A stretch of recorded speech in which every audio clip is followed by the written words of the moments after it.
What's up, YouTube? Welcome back. We have some good 400 legend testing to do today. We have accuracy testing on the 400.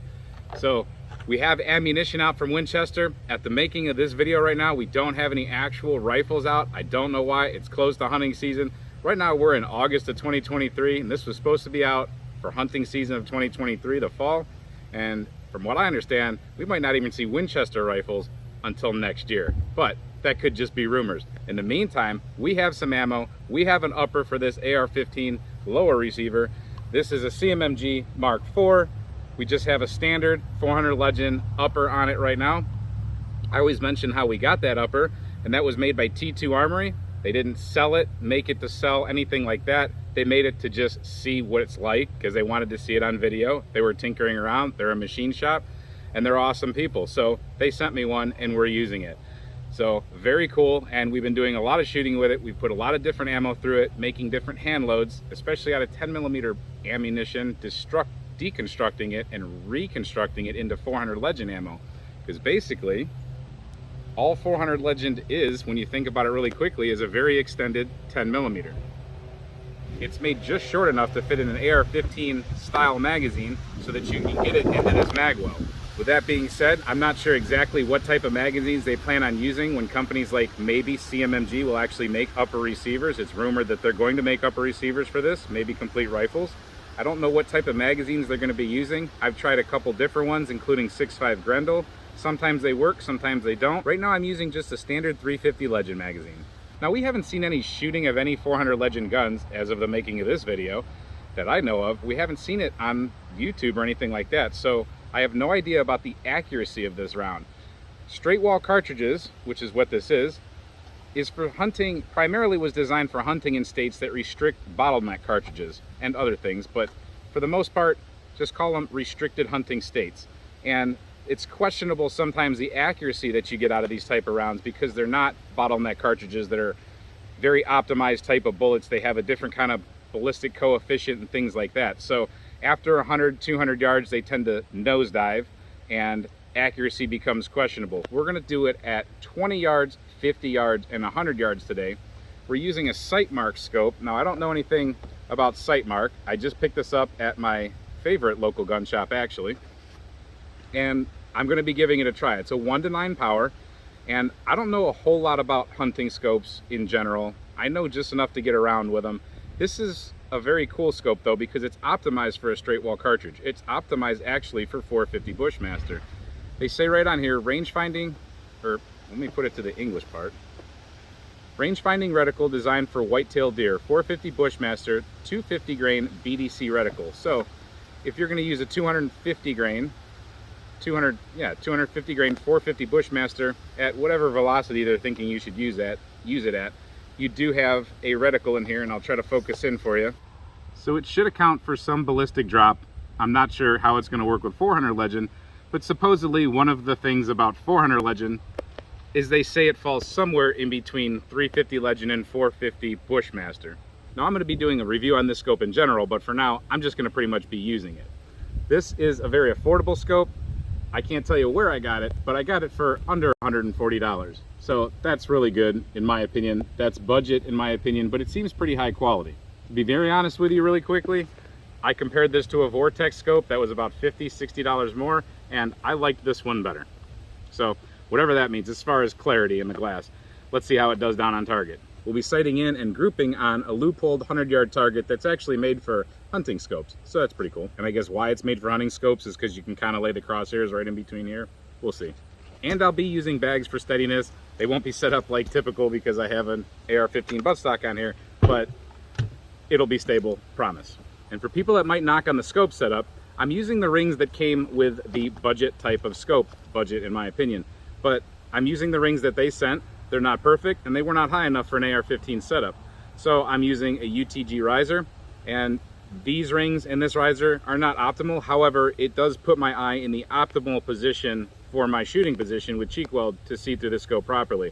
I do have everything torqued down pretty well, and I have witness marks all over everything. I've put witness marks on every screw and every little part of the scope that could move, jiggle, wobble. So we'll know if something moves, if something comes off. Up here, everywhere you can imagine there's a pencil mark. As long as me and my equipment are getting along, I do know how to shoot groups, so I'm gonna give it the fairest shot that I can give it, and we're just gonna see where it ends up. I'm hoping to get at least 2 MOA accuracy at 100 yards, because we're dealing with an AR-15 rifle. This is not a bolt gun. This is not any kind of single shot or precision rifle of any sort. This is just a basic lower with a mil-spec trigger and a basic upper. But I still hope to be able to get 2 to 3 MOA for hunting purposes at 100 yards. I don't hunt any farther than that. Now, if we start getting into the 4 or 5 MOA zone, I'm gonna start getting concerned, because that's no better than an AK in my opinion. So I'm gonna take my first shot at this target, just see if we're on paper somewhere with that scope, and then I'll get on here and we'll do grouping at 20 yards. Why 20 yards? Because I don't want to back up into a bunch of junk I have at 25 yards. So we'll just do it that way. Now this Winchester Power Point is the only ammo available at the moment for this firearm. I don't know of any other company making any other ammunition for this. I don't know any other projectiles coming out. I don't know if there's brass availability that's going to come out soon. We really don't know anything about this cartridge. It's really a weird launch of a cartridge. I mean, totally weird, but let me read the back of the box here. So it says quick knockdown, excellent accuracy, deeper penetration, all that stuff they're always going to tell you. Ballistic table, it says velocity 2250 at the muzzle, 50 yards is 2056, at 100 yards 1872, at 150 yards 1700, at 200 yards 1540, and at 250 yards 1396. All the way out at 300 yards, they're claiming you're still retaining a velocity of 1270 feet per second. Now the energy that you'll retain is going to be a little different. You're going to see down at that bottom line, the energy that drops off a lot towards the end. 2416 at the muzzle. By the time we're at 150 yards, we're down to 1379, which is still very significant foot-pounds of energy. However, when we get to 300 yards, we're down to 770 foot-pounds of energy. That's right around 357, or very low-end 44 Magnum power, in my opinion. It's 215 grains. It's got this soft point on it, so it should hit like a train up close at least. We'll see, but really, this is the only offering. Hand loading is going to be the best thing, and once we spend all these cartridges, we'll have a lot of brass to hand load some really cool stuff. All right, one shot at the right target just to see where we're at. I did bore sight it, so we should be pretty close.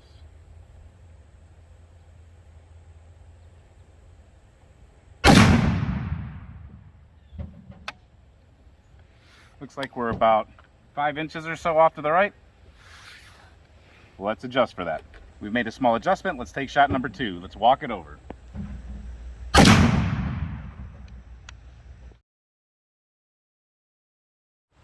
All right, shot number 3. Hopefully we're right in the center where we want to be, or at least reasonably close.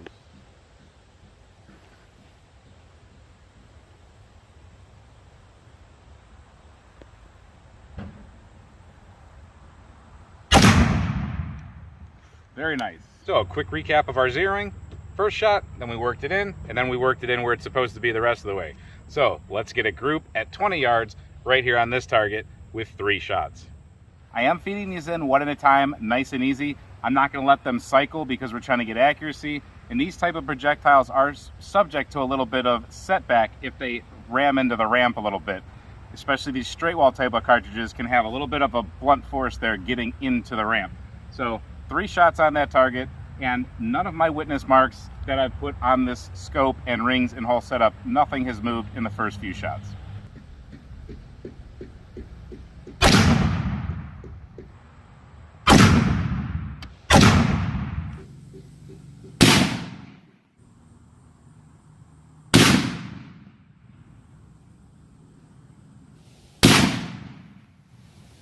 All right, at 20 yards, we have a pretty good group here.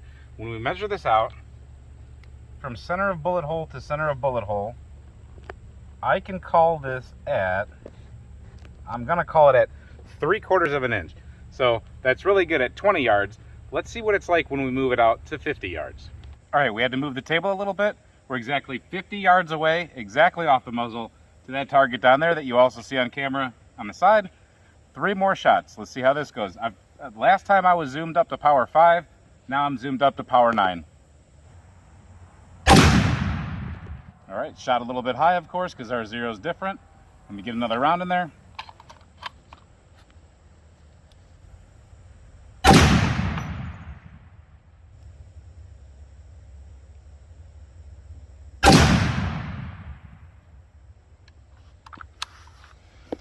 let's take a look. All right, in my opinion, not bad at all for an AR style platform. From center of hole to center of hole, it's right at 1 5/8. Not quite 1 3/4, but 1 5/8. Pretty nice. So I'll take that. Let's move it out to 100. All right, it's nasty hot right now. I'm sweating my brains out, but everything's going good so far. We're 100 yards off the muzzle right now. I'm gonna do a 5-shot group down there on that target. I gotta make a little bit of an adjustment before I take this shot, just to kind of make sure we're not gonna come off paper because of changing the distances around. So I'll do that real quick, and then 5 shots.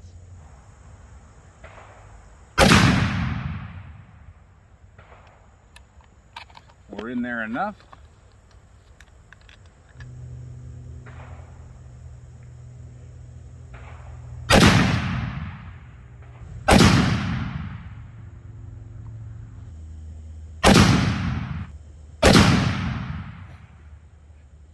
Let's see what that looks like. All right, so here's what we ended up with. We know this is our first shot, so we can't call that one any kind of cold bore shot or anything like that. This is most likely me doing something not right with my position, my trigger, or me through the glass. So I can count this one out, or I can count this one in. If we count this one in, then our group size is from center of hole to center of hole 4 1/8 inch. If we count this one out, we get down to 2 1/8 inch from there, and 2 1/8 inch, maybe just a touch more there. So roughly a little over 2 inches if we're only counting this, and with the 5th shot, or whatever shot in order that was, but with all 5 shots included, we're at 4. So I'm likely to think that this is me, not the ammo. Indicated from what we've seen in the previous shots at the other distances, I'm thinking that the gun and the ammo do right about this together. I would say a little bit more than 2-inch group, and that's very acceptable in my opinion for an AR-15. That's pretty good. So if we go with this 2-inch group, if that's true, let's give it the benefit of the doubt, which I think we should because I'm not the most perfect shooter here. Now, at 100 yards, okay, 2 inches roughly, at 200 yards, we're going to have to double that. So our group size is going to be about 4 inches. The same thing that you pretty much see here on paper. Now at 300 yards is where they have this, actually the muzzle velocity on the box says up to 300 yards. That would be a 6-inch group. So we'd be looking at something that is within these squares right here. This is a 6x6 set of squares. So that is definitely kill zone for a deer. If you can keep it steady, and if you wanted to count the extra 8s, then we're talking about a little bit more than 6 1/4 inches. Really, it's not that bad. So I'd say that's pretty acceptable for this cartridge, especially out of the AR style platform. Nothing against that, it's just not the most tightly put together hunting rifle, precision rifle. So I've got some brass to reload now. That's cool. For those of you that care, the primer is not really showing signs of overpressure there at all. It's a good shape. Case just looks like a normal fired case. A tiny little bulge towards the bottom. No big deal. It is a slightly warm round, but we have here starting from zeroing, we walked it in, and then we have 3 more shots at under 1 inch. Then we have 3 more shots here at 50 yards, and that was under 2 inches. So 20 yards, 50 yards, and at 100 yards, we're just a hair over 2 inches, or we're at about 4 inches if we count that one. Really good in my opinion. So can I hunt with it personally out of the AR platform? Absolutely. I'm pretty happy with this. I really like the sight mark optic actually. I'll have to play with the reticle and zeroing and try to find the zero that I want to choose. But for right now, we got the job done as far as showing grouping. My witness marks didn't move, so I'm happy with that, even with cheap stuff on there. If you get proper if you're at proper torque spec and you use Loctite and things like that, then you should be good also. So between the 20, the 50, and the 100 yards, that's where I would take it for hunting deer. But other people are going to, of course, want to take it farther. Other rifles might do a little better as far as accuracy, but I think as long as you learn your drops or your holdovers or whatever reticles you have are proper, you'll get your shots, you'll get your hits. I do believe that. So my opinion's one thing, but a lot of you are experienced hunters, a lot more experience than me, and you have more experience with straight wall cartridges than me. I'd like to hear your opinion, given what you already know about those cartridges, what you've learned about 400 Legend out there and in my videos. I'd like to know what you think. Would you want to take this hunting? I think it's got more than hunting applications. I think it has defensive applications if you can get it to feed reliably in an AR platform, and we're going to put that to the test also. But in general, I'd like to know your opinion on this cartridge so far. There's not a whole lot of information out there, so we're only working with the limited stuff we do have. We're definitely going to be comparing this cartridge to other cartridges in the straight wall family, and we're also going to be loading up different bullets into this cartridge to test for accuracy and lethality as far as hunting, things like that in gel. So we're going to continue doing that. We got a lot of cool stuff coming in that direction. We're also going to show you just some basic fun destruction videos because it is a super 10mm and it packs a lot of punch. So stay tuned for all that stuff.